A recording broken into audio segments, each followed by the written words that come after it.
Welcome back everybody, I'm Matt Hernandez, and today I'm going to show you how to shoot in high-speed continuous using strobes outside in bright daylight.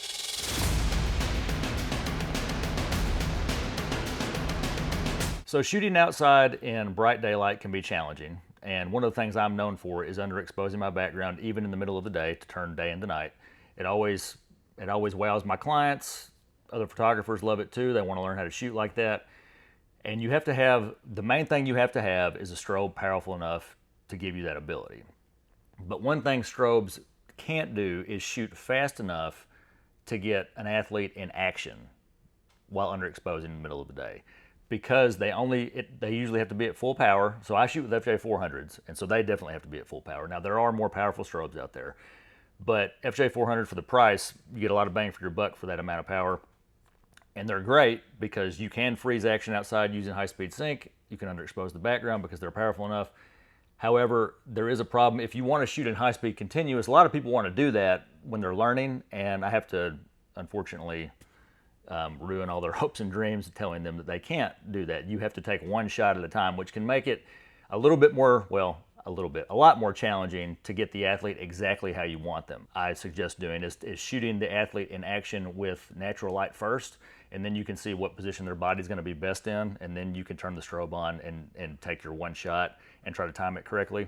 So that's one way to make it easier on yourself rather than just jumping right into it with not knowing how they might do a particular movement. But that still doesn't help you as far as getting multiple shots. You know, you're still going to get the one. So I actually figured out a way around this. So since they only recycle once every second, which is really fast, so we wanted to take some kind of action shot, so we decided to go to the pickleball court again since that's so popular right now.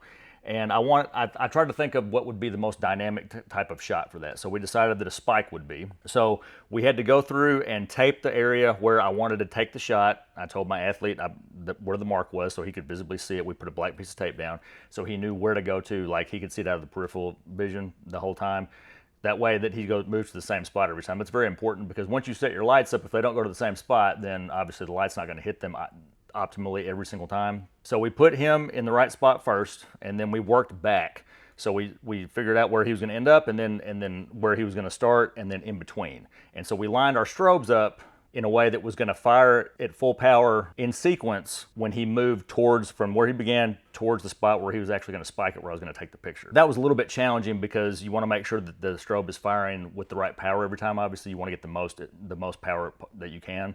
So we have deep focus reflectors on these, and we have them lined up. I don't know how far apart they are. They're not that far, maybe like a foot a piece, I would say. And we have 5 on one side, the 6 is on the other side with me, and then I'm right in front of the net to give some foreground interest, so he's coming towards me. Now you have to be careful whenever you're doing a multiple exposure shot like this, because if the athlete is coming, or if the object or whatever it is moving is coming towards you, it's not going to end up as cool because every picture is going to be laid over itself, right? So you need to move at least a little bit horizontally from left to right or right to left, or even up and down, so that they don't end up, every picture isn't in the same spot and there's a progression. That's where it's going to look the coolest, which is what we did here. So before I jump in and show you the behind the scenes video, I want to go over real quick how to use mask mode. So I've got this set on channel 13, group A, and then so I had 5 other strobes, and I could have put them on different groups if I wanted to use different powers, but I wanted them all to be at full power. So I don't remember if I put them all on group A or not. I probably put them on different groups just so that I could adjust them if I needed to. But in the middle of the day, which is the point of this, then you're going to want them all to be full power. So you might as well just put them all on the same group. So you're going to go to the menu button up here at the top. First of all, you want to go to high speed sync and make sure that, you want to go to sync and make sure high speed sync is turned on. So press it until the lightning bolt with the H is on there, and then you're going to press the menu button. So you can change the group here if you want. They all need to be on the same channel, which I've got on 13A. And then we're going to go to menu 4. You're going to press the button beside mask mode, and that little icon is going to come on with the mask. And then all here, we had 6 strobes, so we put it to 6, which is the maximum. Now you could I actually ended up with the final image only having 4 images, so I could have done 4, but I didn't know at the time that was going to be the case, so we wanted to use all 6. So we put on 6, and then the sequence button down here is the order that the strobe is going to fire. So this one is on 1, and then the one beside it would be 2, and then 3, and then so on.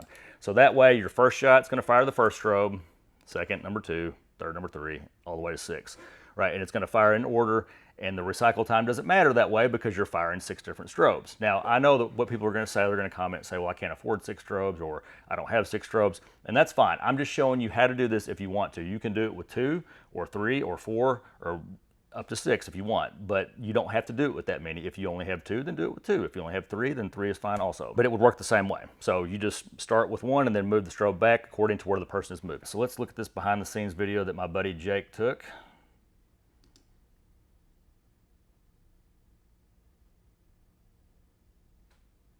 Pretty epic behind the scenes there in slow motion. Let's watch that one more time. That was really neat. Seeing the strobes fire in a row like that. So I actually had to slow this down a little bit because I wanted to give him time to get through the motion, because it wasn't quite as fast. If obviously like a car or something like that would be going faster, or if a person is just straight running, then I would have to fire the strobes a little bit more quickly. Obviously in this situation, he was jumping and being a little bit more deliberate, so it was still a fast moving motion, but I didn't have to do it quite as fast as I thought. So I actually just pressed the trigger each time, but it still wouldn't have been slow enough to recycle for an entire second. So this technique still was needed with this amount of strobe. So you can see that he is moving, even though this is taken kind of off in the middle, so it's not directly from where I'm shooting. You can see that the angle that he is moving left to right. Now I did run into where he was overlapping himself a little bit, so I had to constantly be aware of the fact of where he was going, because Sony doesn't have multiple exposure in camera. I wish that they did, but you have to Photoshop that part afterwards. So it's kind of hard sometimes if you're just looking at single frames to make sure that they're not going to overlap each other, but you have to be aware of that. Okay, all right, so let's jump over to Lightroom real quick. Okay, so here are the shots that I chose, and I did this several times. We probably did it way more than we should have, honestly, but that's okay. I mean, you want to make sure that you get what you need. But you can see, if you just look at his head, then you can look at each frame and see that he is moving significantly there. So they're going to overlap, but not too much where it's going to ruin the shot and make it jumbled up too much. So when I do this, and as I said before, I wish that Sony had multiple exposure in camera, but I think it's kind of cool to be able to do it afterwards too, because you do have more control. Now, one thing I will say, I did not shoot this on a tripod. I do recommend that, and I kind of wish that I had after the fact, because I didn't think about, I thought that I wasn't moving very much. I actually was a little bit, and you can see here that the last frame, that stadium light behind his head is in the shot. That's the only one, and then the first frame, or actually the other 3, the light on the left, camera left, is actually in the shot, and then that last one it's not. So that just shows you right there that I did move to the right a little bit. Had I been on a tripod, that wouldn't have been the case. I wouldn't have moved at all and used a remote, or maybe even the camera app. So, and that posed a little bit of a problem in post because of the net, because the net is between me and the subject. So that didn't allow everything to line up exactly right, because I was shooting wide. So this is actually at, let's look here. So we were at 1/2000th of a second, f8, ISO 160, and I was at 24 millimeters, my 24 to 70, 2.8. So I was wide, and anytime you shoot wide, it distorts the image. When you're at 24, it's definitely going to distort it. So that made the net move just a little bit. Now, because of tracking on the camera, I had small spot tracking, so it was able to track him to the frame, and I didn't think that I would need to move that much, and I didn't mean to, but I still did, just because I'm human and I'm breathing the whole time, plus he's moving too, and I'm inherently going to move the camera just a little bit with him. So like I said, it would have been better on the tripod. It would have been a little bit easier in post anyway, but it's not necessary if you don't have one, but if you do, I would definitely recommend doing it. So here's the final image that I photoshopped together.